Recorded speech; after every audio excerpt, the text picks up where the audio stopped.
Hi everybody, welcome to Doc's Shop. I'm Doc. I'm Tara Shammy.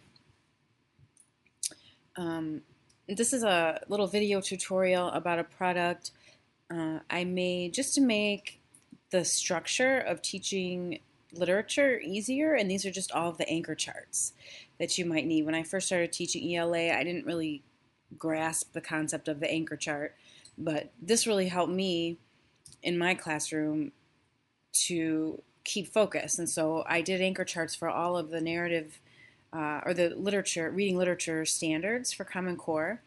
The first set of anchor charts that you'll see are the colorful ones with the actual easel and all the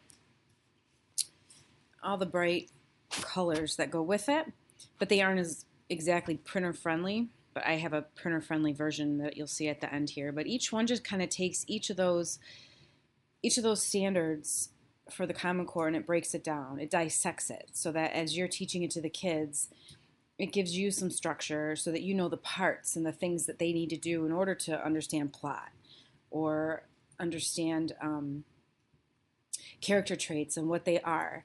And you can use these as electronic anchor charts. You can also print them out for student handouts or use them electronically for references for kids. They could be added to Google Classroom or whatever website you might use with your students to interact with them.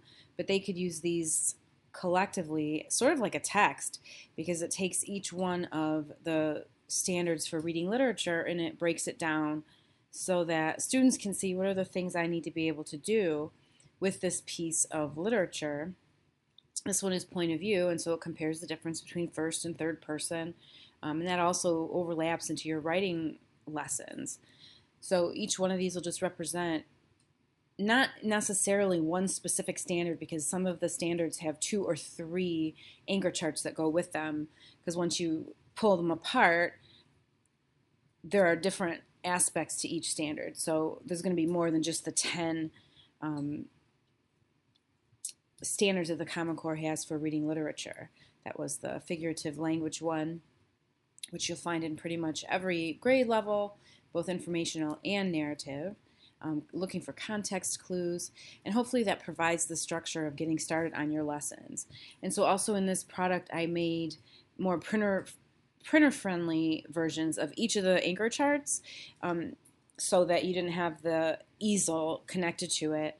And so each one is just a little bit simpler version, far easier to print. So if you wanted to print them out as like a reference for your students, or even as you're teaching each mini lesson, that might help them as they start to practice different ways of identifying things like character traits, or identifying things like context clues and making meaning from using context. But they would have this then with them as a reference. You can also use these as your electronic anchor charts. You can model your own big poster anchor charts off of them. For me, this provides me with just that structure that I need, so I know I'm hitting all the parts, so that when we're reading a book, we can look at all these different things and what is the tone and the mood based on the words that the author selected, and what are the different parts of a piece of literature. So hopefully this will be helpful for you in just keeping together all of your stuff and keeping yourself organized. I don't create things that have to be followed exactly the way they are. So I create things that you can use with pretty much any book or any text that you want to use. And these are just the skills that you need to teach your students broken down so that you don't get lost in them. So this is just a set of anchor charts. This one particularly is for reading literature. There are others. I have them for writing and for reading informational text, and you also find all of those anchor charts in the Common Core toolkit that I have, and it also comes with activities, student activities, and lessons, and assessments for every single standard for both informational and for narrative. I hope this is helpful. Have a great day. Thanks for stopping by.